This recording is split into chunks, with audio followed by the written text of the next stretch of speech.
Waters' fist slammed onto the committee table with enough force to send papers flying and water glasses tipping. At 85 years old, the longtime congresswoman from California still commanded a room with the fury of a force of nature. "You're a plantation overseer in a suit." The words cracked across the House Financial Services Committee hearing room like a whip. Water dripped from the overturned glasses, pooling on the mahogany surface as security officers instinctively stepped forward. In the gallery, supporters erupted in cheers and chants of, "Tell him, Maxine." Senator John Kennedy of Louisiana sat across from her, calmly pulling a handkerchief from his pocket to dab at the water spreading toward his papers. His wire-rimmed glasses had been splattered with droplets, which he cleaned with the patient movements of a man who had all the time in the world. "Congresswoman Waters!" The committee chairman banged his gavel frantically. "Please maintain decorum." But Waters wasn't finished. She stood now, all 5 feet 5 inches of her, vibrating with rage, her finger pointing at Kennedy like a weapon. "This man, this fossil from the Jim Crow South, dares to come into my committee room to lecture me about ethics." The packed gallery roared its approval. Young activists from South Los Angeles, community organizers who'd known Waters for decades, progressive staffers who saw her as an icon. They had all come to watch their champion destroy another conservative Southern senator. The air in the room was already thick with tension, and the failing air conditioning wasn't helping. Sweat beaded on foreheads as bodies pressed together in the overcrowded space. Waters grabbed a stack of papers from her desk and threw them in Kennedy's direction. They fluttered like dying birds, landing scattered across the floor. "While you were protecting oil barons who poisoned Louisiana's water, I was fighting for my community. While you were suppressing black votes, I was registering them." Democratic committee members slid their chairs away from Waters, creating distance. Some checked their phones with sudden urgency. Others found fascinating things to study on the ceiling. Their movement was subtle but noticeable. Rats beginning to sense a sinking ship. Kennedy finished cleaning his glasses and placed them back on his nose. He looked at Waters with the kind of patient attention one might give a child having a tantrum in a grocery store. When he spoke, his Louisiana drawl was thick as molasses and twice as smooth. "Are you finished, Congresswoman?" The simple question seemed to infuriate Waters more. "Finished? I haven't even started with you. You fossilized good." Kennedy interrupted gently, reaching for a manila folder marked "Banking Ethics" in bold letters. "Because I'd like to discuss how you've protected your community, specifically one particular institution in your community." He pulled out an 8x10 photograph and held it up.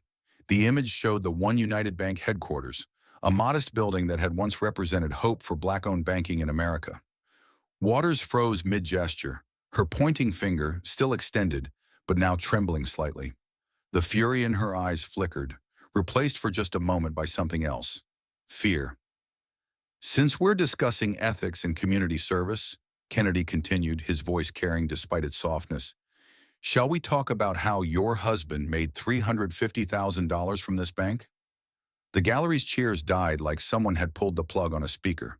The sudden silence was so complete that the buzz of the dying fluorescent lights overhead became audible.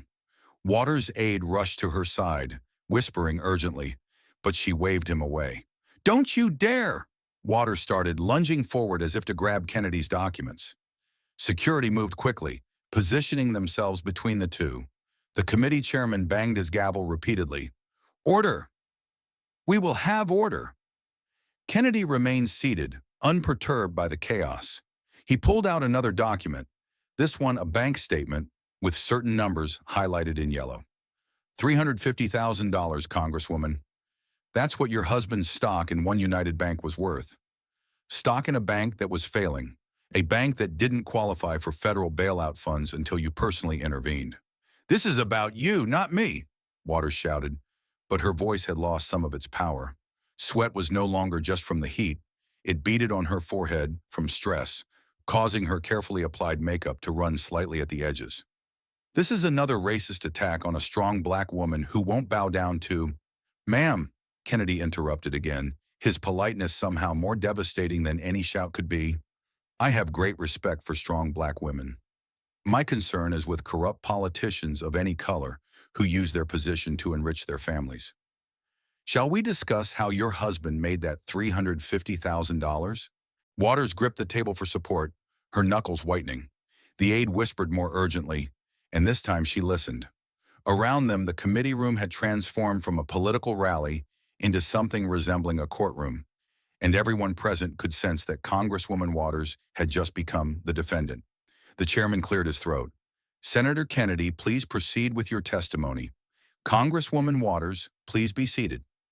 As Waters slowly, reluctantly sat back down, Kennedy opened his folder fully. The stack of documents inside was thick enough to stop a bullet. He looked at Waters with what might have been pity. Let's begin with September 2008, shall we? The height of the financial crisis, banks failing across America. Your husband's bank, One United, on the brink of collapse. That must have been terrifying for your family finances. Waters' hand shook as she reached for her water glass, only to remember she'd spilled it in her rage. The tremor in her fingers was visible to everyone in the room. This wasn't how this was supposed to go. She was supposed to be the righteous warrior, Kennedy the villain. But the papers in his hands were already rewriting that narrative, and they had barely begun. The projector screen behind Kennedy lit up with devastating simplicity. Sidney Williams, $350,000. Profit while bank failing. Gas rippled through the committee room like waves after a stone dropped in still water. In the gallery, Waters' supporters looked at each other with confusion and growing concern. This wasn't the narrative they'd been told. Waters shot to her feet. Turn that off. This is an ambush. I wasn't notified about any. Congresswoman, the chairman interjected, his gavel raised but not yet used. Senator Kennedy submitted all materials to the committee 48 hours ago per rules. Your office was notified. Kennedy stood now, moving to the projector with a laser pointer. His movements were unhurried, professorial. Behind him, the screen showed a timeline of One United Bank's collapse, each date marked with a red flag. September 2008, he began, the red dot of his pointer circling a date. One United Bank holds substantial Fannie Mae and Freddie Mac stock. When the government takes over these institutions, One United's capital is, quote, all but wiped out. Waters tried to move toward the projector to block it, but security stepped forward. This is theater, she shouted. Political theater designed to... September 8th, 2008, Kennedy continued as if she hadn't spoken. Your husband, Sidney Williams, former board member of One United, still owns substantial stock in the bank. Stock that's about to become worthless unless... The red dot moved to another date. September 9th, 2008. You personally call Treasury Secretary Henry Paulson. Point of order! Waters screamed, banging on the table. Point of order! This is... The chairman's gavel came down hard. There is no point of order during witness testimony, Congresswoman. Please be seated or you will be removed. Waters spun toward her colleagues, looking for support. But Democrats were studying their phones, their shoes, anything but her. One younger member got up and quietly left through the back door. Kennedy clicked to the next slide. It showed phone records. You arrange a meeting between Treasury officials and what you call the National Bankers Association. You tell Secretary Paulson this is about helping all minority banks. But who shows up to the meeting, Congresswoman? He didn't wait for an answer. The next slide showed attendance records. Only executives from One United Bank. No other minority banks were invited. No other banks were even told about the meeting. Just the one bank where your husband had $350,000 at stake. My husband's investments are his business, Waters protested, but she was gripping the table now for support. At 85, the stress was visibly taking its toll. Her face had taken on a grayish pallor beneath her makeup. Are they? Kennedy asked mildly. He clicked to another slide, this one showing an email. This is from One United's CEO to your office. Quote, thank Congresswoman Waters for arranging the Treasury meeting. As discussed, we need $50 million to survive. The gallery was no longer cheering. Many of Waters' supporters sat in stunned silence, processing what they were seeing. A few were already heading for the exits. But here's where it gets interesting, Kennedy said, moving to a new slide. You knew you had a conflict of interest. You told your staff to handle One United's requests, specifically your chief of staff, who happens to be your grandson, Mikhail Moore. A photo appeared on screen. A young man in his 30s standing next to Waters at a campaign event. "Liar!" Waters shouted, attempting to stand again but wobbling slightly. An aide rushed to steady her. "That's my grandson, yes, but—" September 19th, 2008, Kennedy continued relentlessly. "Your grandson, your chief of staff, continues to advocate for One United despite your clear conflict of interest. He organizes calls, sends emails, pressures Treasury officials, all while you claim to have recused yourself." He pulled out a thick document. "This is the House Ethics Committee's investigation report. Would you like me to read their findings?" "That investigation cleared me," Waters said, but her voice was weakening. She reached for water again, forgetting she'd spilled it. An aide quickly provided a new glass, which she drank from with shaking hands. "Did it?" Kennedy asked. He flipped to a marked page. "The committee found that you should have instructed your staff to avoid any involvement with One United's request for assistance. They found that your grandson took actions on behalf of One United when he knew or should have known about your conflict of interest. They issued him a formal letter of reproval." He looked up at Waters over his glasses. "Your grandson was officially reprimanded for corruption, Congresswoman, while working as your chief of staff, under your supervision." Suddenly there was movement in the gallery. An elderly black man stood up. Waters' eyes widened in recognition and something very close to panic. "That's my husband," she whispered to her aide. "What's he doing here?" Sidney Williams, now in his late 80s himself, was making his way toward the exit. His face was set in hard lines. Anger or embarrassment, it was difficult to tell. As he passed the press section, reporters scrambled to follow him. "Mr. Williams," they called, "do you have any comment? Did you profit from the bailout?" He pushed past them without a word, but his presence had been devastating. The husband fleeing the scene while his wife faced accusations of corruption. The optics were brutal. Waters watched him go, her face crumbling. "Sidney," she called weakly, but he was already gone. Kennedy waited for the commotion to die down before continuing. One United eventually received $12 million in TARP funds, not the $50 million they wanted, but enough to survive. Your husband's stock was saved. Other minority banks, banks without congressional connections, received nothing. He clicked to a final slide showing a list of minority-owned banks that had failed during the crisis. Broadway Federal Bank failed.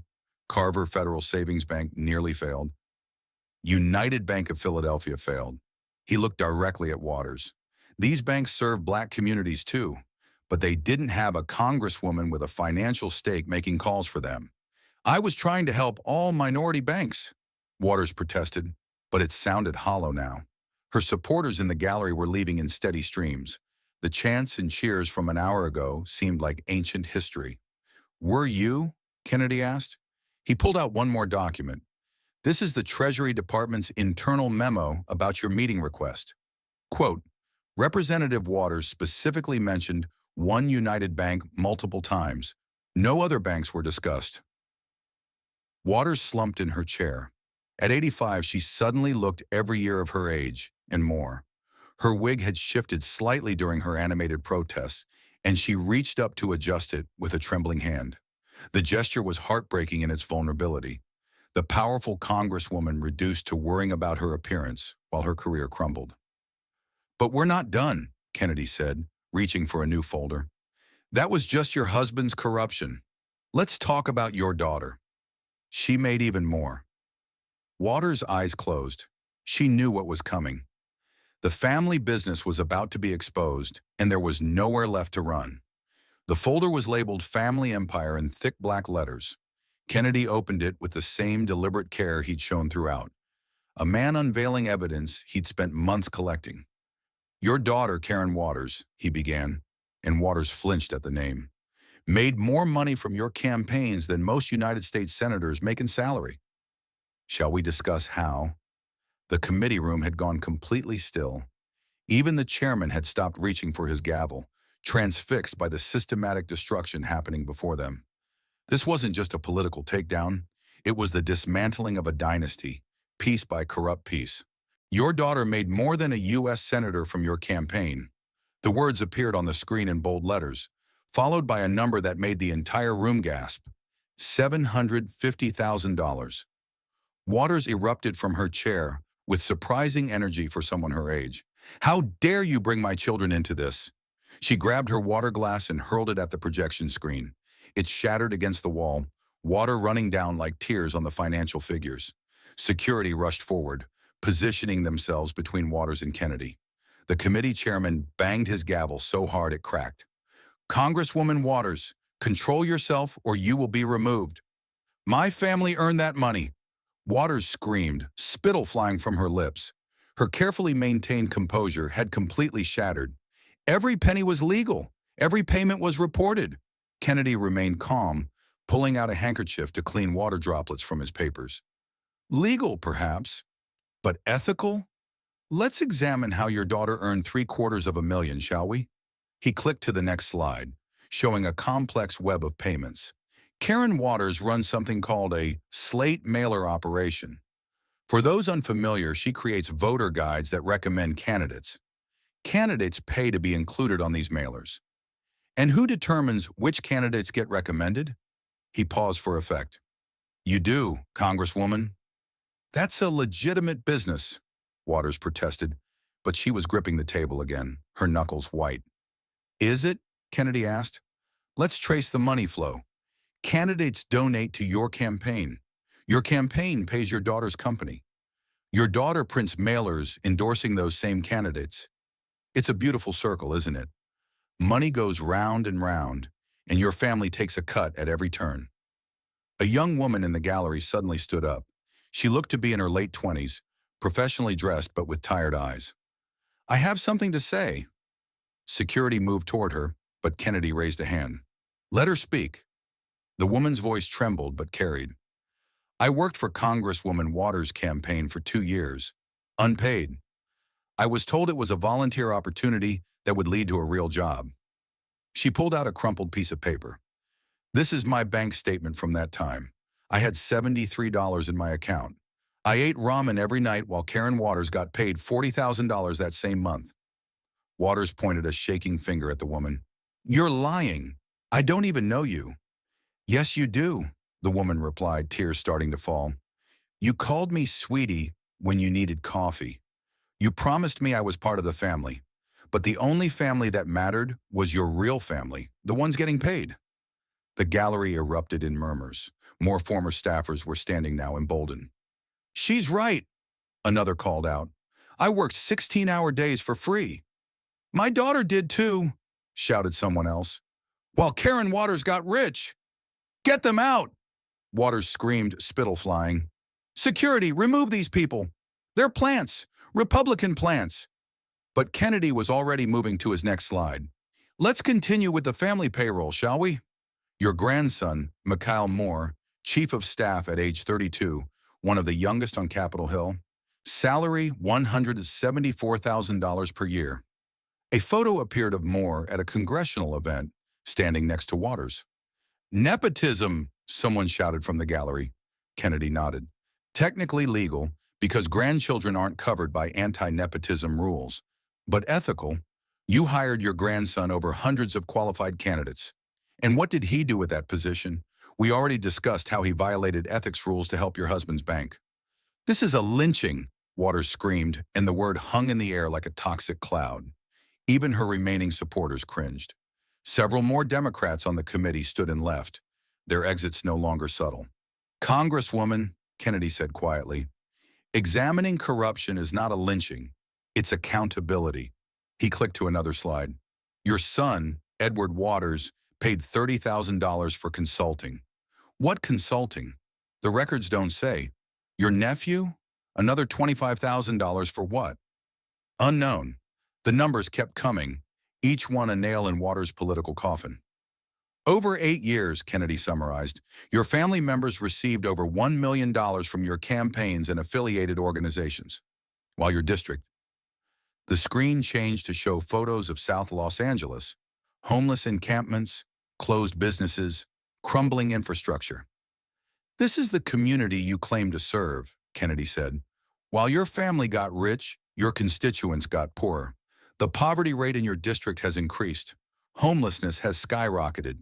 But your family, They're doing just fine. Waters tried to stand but stumbled, catching herself on the table. Her age was showing now, the stress taking a visible toll. You don't know anything about my district. You're just a racist from Louisiana who... I know that Maria Gonzalez lost her business on Crenshaw Boulevard last year, Kennedy interrupted. She wrote to your office 6 times asking for help. Your staff told her you were too busy. That same month, you paid your daughter $35,000 for slate mailer services. A woman in the gallery began sobbing. That's my mother he's talking about. We lost everything. The committee room was descending into chaos. Waters' supporters were turning on her, sharing their own stories of neglect. Security didn't know who to remove. Everyone seemed to be shouting now. 35 years, an elderly man called out. I voted for you for 35 years. While you got rich, my neighborhood got worse. Waters covered her ears like a child. Stop it. Stop it. This is all lies. Republican lies. But Kennedy wasn't done. He pulled out a thick stack of papers. These are testimonies from 18 former staff members. Would you like me to read them? They all tell the same story. Qualified people passed over for family members, unpaid labor while relatives got rich, a culture of fear and retaliation. No, Waters whimpered, and for the first time, she looked truly broken. Her wig had shifted more noticeably now, and her makeup was streaked with sweat and tears. The powerful congresswoman who had entered the room like a force of nature now looked like exactly what she was, an 85-year-old woman watching her life's work crumble. One more thing about your daughter's operation, Kennedy said, his voice gentle now, like a doctor delivering terminal news. The Federal Election Commission fined your campaign $68,000 this year for violations related to these payments. You want to know what the violation was? He didn't wait for an answer. Failure to properly disclose the true nature of payments to Karen Waters. Even the FEC couldn't figure out what she actually did for that money. The committee room had half emptied now.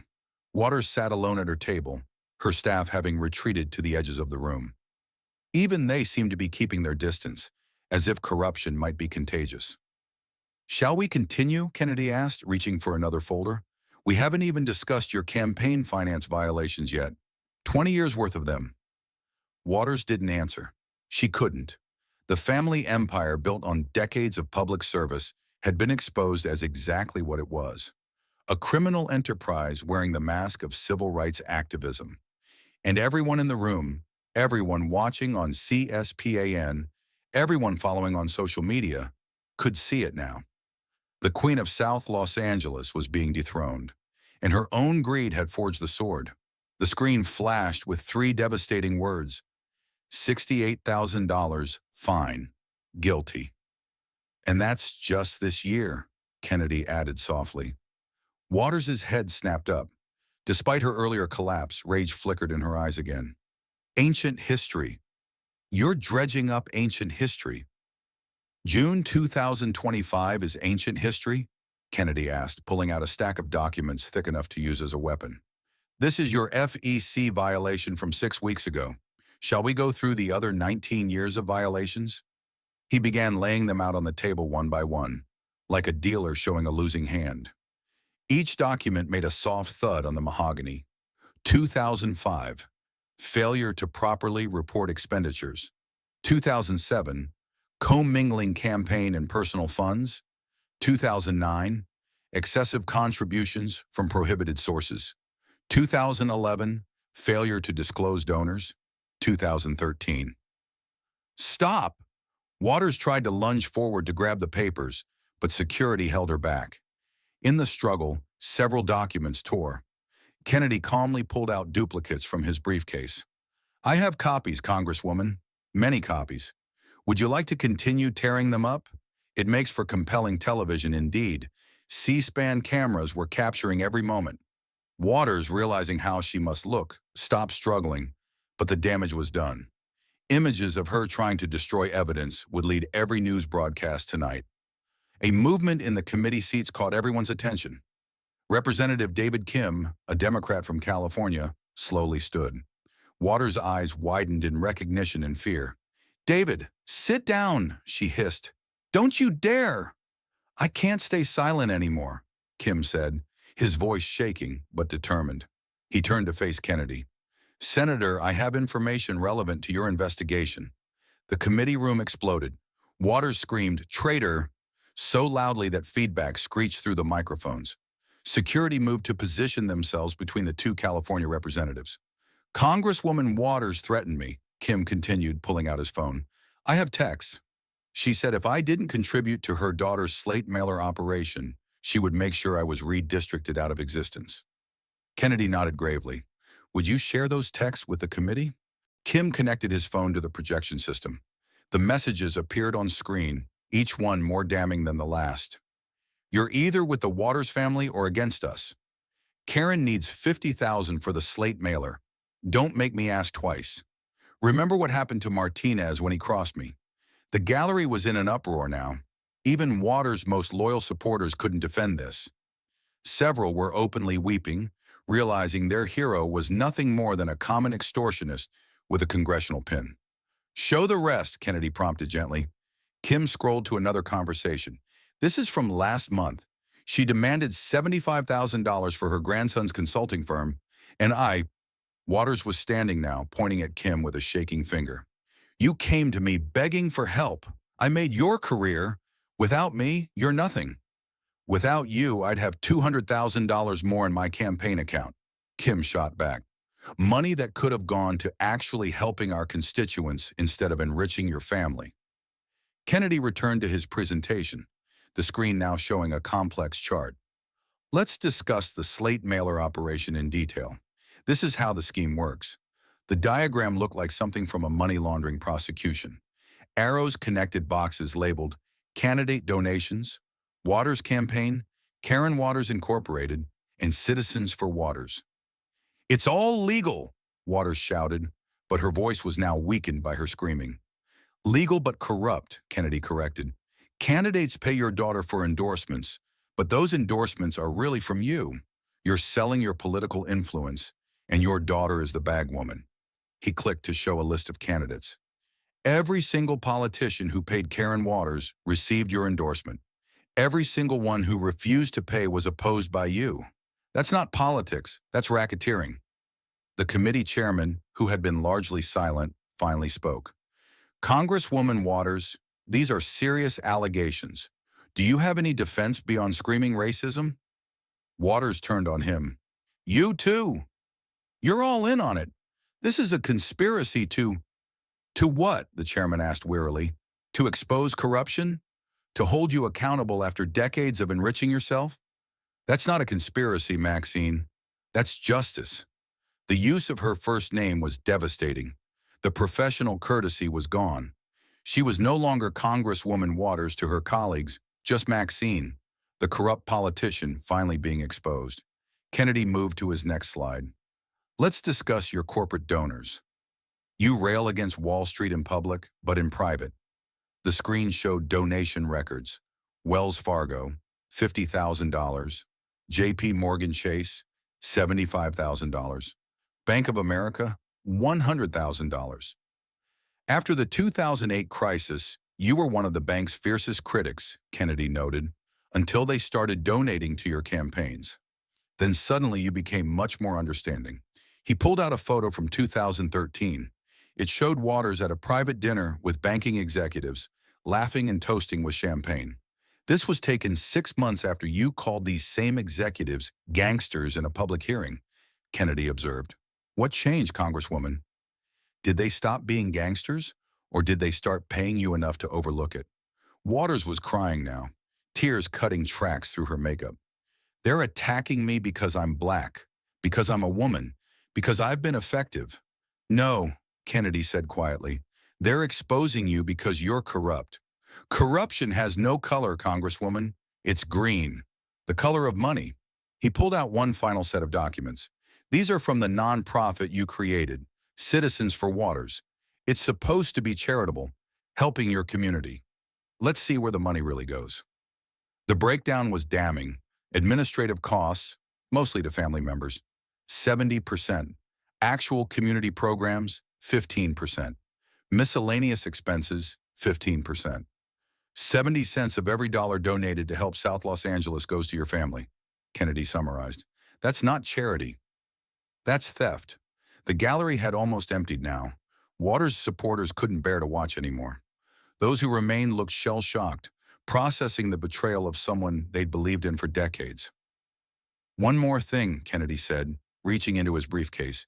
This just arrived this morning. It's a criminal referral from the FEC to the Department of Justice. They're recommending prosecution for 20 years of campaign finance violations. Waters made a sound that was part sob, part scream. No, no, they can't. They can and they are, Kennedy confirmed. The statute of limitations extends back 20 years for pattern corruption. You're looking at potential decades in federal prison, Congresswoman, at your age. He didn't need to finish the sentence. Everyone understood. At 85, any significant prison sentence would be a life sentence. But we're not done yet, Kennedy said, organizing his papers for the final assault. We've covered your husband's corruption, your family's enrichment, your campaign finance crimes. Now let's talk about the pattern that ties it all together. Your record of being one of the most corrupt members of Congress in history. Waters slumped in her chair, no longer even trying to protest. She looked like a fighter who'd taken too many punches, swaying on her feet but unable to fall. The knockout blow was coming, and everyone in the room could feel it. Kennedy opened his final folder, and Waters closed her eyes. She knew what was in there. After all these years, the bill was finally coming due. 4 posters were unveiled simultaneously, each one bearing the same damning words in blood-red letters. Most corrupt, 2005. Most corrupt, 2006. Most corrupt, 2009. Most corrupt, 2011. Waters let out a scream that was barely human. Lies! All lies. She tried to stand but collapsed back into her chair, her 85-year-old body finally betraying her. These aren't lies, Kennedy said softly.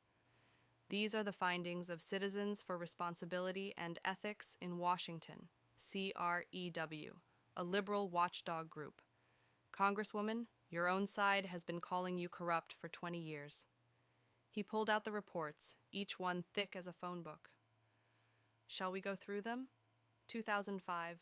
You were named one of the most corrupt members of Congress for steering federal funds to your husband's bank. Sound familiar? 2006. Named again for using your position to enrich family members. 2009. The One United scandal we've already discussed. 2011. A pattern of corruption so extensive that even liberal groups couldn't ignore it anymore. He looked directly at Waters. 4 times, Congresswoman.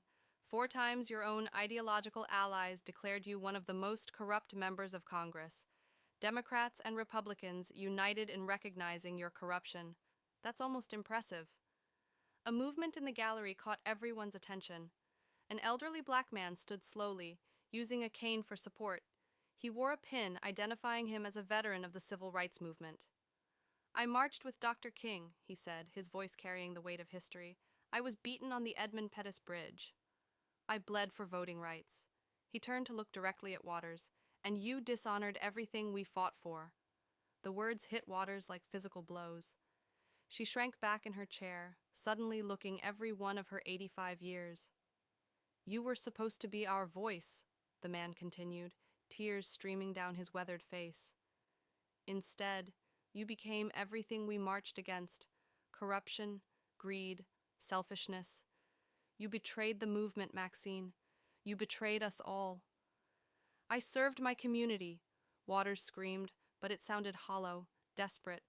You served yourself, the old man said sadly. He turned and walked out, his cane tapping a mournful rhythm on the marble floor. Kennedy let the moment breathe before continuing. Let's talk about the Maxine Waters Employment Preparation Center. Waters' eyes went wide with fresh panic. No, you can't. A center named after yourself while you're still in office, Kennedy said, pulling out documents, using your position to direct federal funds to a building with your name on it. The ancient Romans would be impressed by your ego. He showed a photo of the building with Maxine Waters in giant letters across the front. Citizens Against Government Waste named you Porker of the Month for this, Kennedy noted. Even by Washington standards, Naming a federally funded building after yourself while you're still alive and in office was considered exceptionally egotistical. It serves the community, Waters protested. Does it? Kennedy pulled out inspection reports. According to these documents, the center has been cited for misuse of funds, hiring family members, failing to provide promised services. It's not a community center. It's another family employment agency. The hits kept coming. Kennedy pulled out letter after letter, document after document. Your praise for Fidel Castro, he read from one letter, thanking a dictator for his leadership while Cuban Americans fled his regime on rafts. While you lived in luxury, you praised a man who imprisoned poets and executed dissidents. Red baiting, Waters shouted weakly. This is McCarthyism. Is it? Kennedy asked. Or is it pointing out the hypocrisy of someone who claims to support democracy while praising dictators? Who claims to fight for the poor while enriching herself? Who claims to represent her community while her community suffers? He pulled out a final set of photos. They showed Waters' district over the decades, a visual timeline of decline. 1991, when you first took office. Look at the businesses, the hope, the potential. The photos showed vibrant streets, thriving shops, families walking safely. 2025 today. The new photos were devastating. Homeless encampments, boarded-up stores, streets filled with trash, despair made visible. 35 years of your leadership, Kennedy said quietly. This is your true legacy. Not the money your family stole, not the banks you protected. This, the community you failed while enriching yourself. Make it stop. Waters covered her ears, rocking back and forth in her chair. Please, make it stop. But Kennedy had one more card to play. You asked why this is personal for me. Let me tell you about the Dream Community Bank in New Orleans. He pulled out a photo of a small building with a foreclosed sign. This was a Black-owned bank that served the lower Ninth Ward after Katrina. They desperately needed help. They applied for the same federal programs that saved One United. They were denied. You want to know why? He stared directly at Waters. Because the Treasury Department had already allocated those funds to One United, the bank your husband owned stock in, the bank you personally intervened to save. Dream Community Bank served thousands of Black families who lost everything in Katrina, but they didn't have a congresswoman with a financial stake, so they failed. His voice dropped to barely above a whisper, but it carried throughout the silent room.